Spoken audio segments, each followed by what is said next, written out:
Have you always had courage? No. You haven't always had courage. No. I have not always had courage. Do you you think courage is something that needs to be cultivated, developed, built, or do you think some have a natural, a natural tendency, you know, and they're born with some of those qualities? I think upbringing could be a huge thing.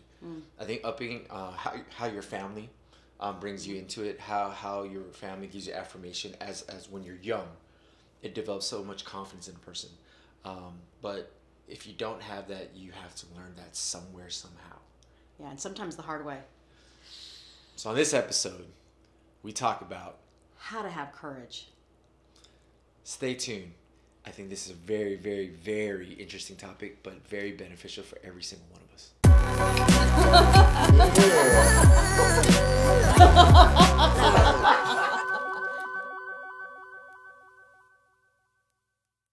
So Welcome to the Mac Show.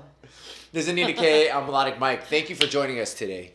Welcome. Yeah, Welcome. Our topic today is so big. It's so huge, and I think it stems from all age brackets. Mm-hmm. You want to break this down for them real quick? Boy, gosh, Yeah. Where do I start? All age brackets. Do you have the courage? Do you have the courage? Yeah. Do you have the courage? When is courage something that's taught? Is courage something that's developed? We'd be really interested to hear what you think. But I believe there are 3 areas that we really can develop courage from. No matter what your background is, what your ethnicity, what your age, what your former social lives are, whatever backgrounds and environments that you come from. I believe there's 3 things among many. Number 1, I go with my instinct. Your gut instinct. What is it telling you? Channel what you already know. Absolutely. Use those instincts. I don't think we use our instincts enough. What are our instincts telling us? We all have that rawness and that strength and that empowerment within us. Sometimes we just need to channel it. So I really think it's important to work off instinct. And you know what? I think a lot of people struggle with it because you don't want to be wrong. And you're fearful of, you know, what other people will say. Very true. If you're going to be off the wrong path and stuff like that. But like Anita K is saying, sometimes you just really have to gut. What's your gut telling you? And it doesn't Go with that basic instinct. Yeah, it doesn't lead you the wrong way. I really go by my basic instinct in a lot of major decisions in my life.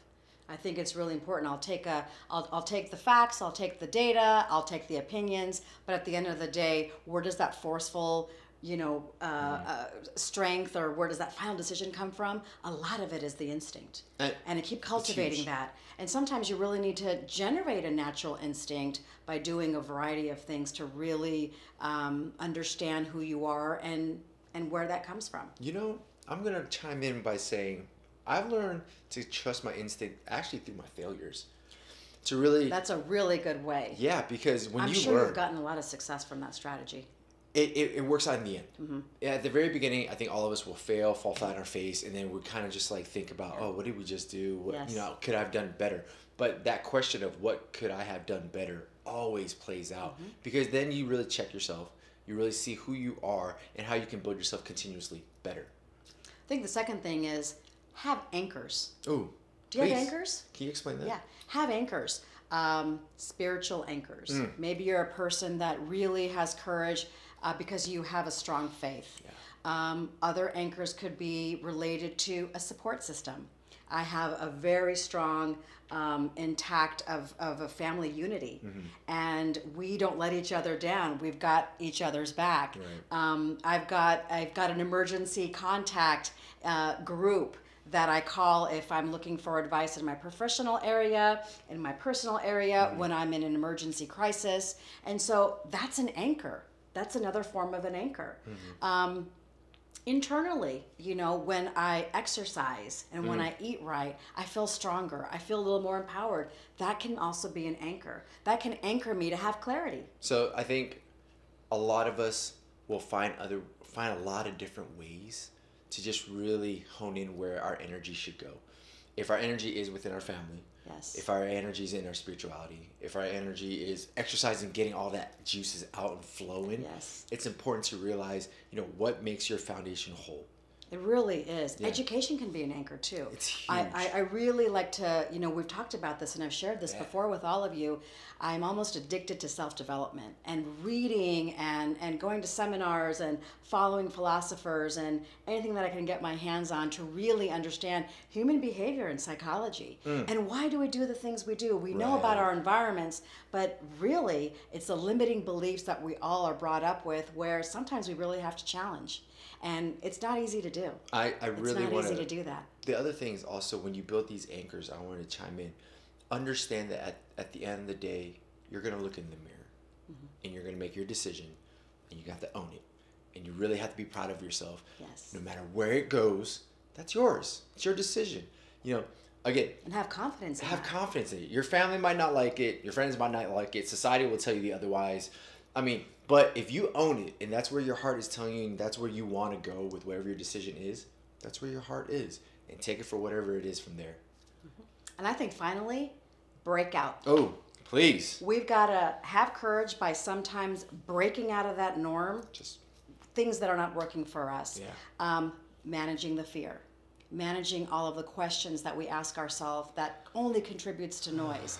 I can't do this. I can't do that. I shouldn't do this. I shouldn't do that because they said, etc. That Mike, that shapeless devil. Do you have a shapeless devil? I've got a shapeless devil on one side of my shoulder many times when I'm not feeling very secure. And that shapeless devil is telling me not to do it, not to move forward. You're not good enough. You can't take that risk. You shouldn't take that risk. It's not good for you. Doubt. Do I always listen? Yes. But this time I work on the anchors. I cultivate my anchors and I really channel my instinct and I really try to fight through that. Sometimes it takes 5 minutes, sometimes it takes 5 days. I was going to tell, oh man, sometimes it takes a long time It does. to really break down that little thing that's telling you in your, that doubt, that fear, that keeps just chiming in every time you want to do something, you want to take a step forward and all of a sudden, Absolutely. you have to work through that. Yes. You definitely have to work through that. Once you get into your flow, once all this just trust us. It takes time to develop. It takes time to get comfortable with who you are. It takes time to build up that confidence. But when you put in those incremental time, it builds into something just wonderful, and that's you. I agree. You know? I agree. So stay courageous. Yes. Stay courageous. On that note, I'm Anita Kay. I'm MelodicMic. Comment below. Let us know what you're thinking. Any questions that you have, please email us, comment below. Let the community know so we can continue just uplifting one another. And stay tuned for more strategies, tips, and techniques on how to have courage and more. Yes. Thanks for watching The Mac Show. This is The Mac Show.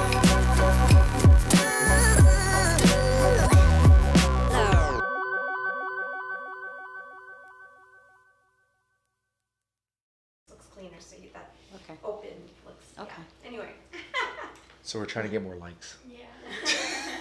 She knows. Oh, okay. Yeah.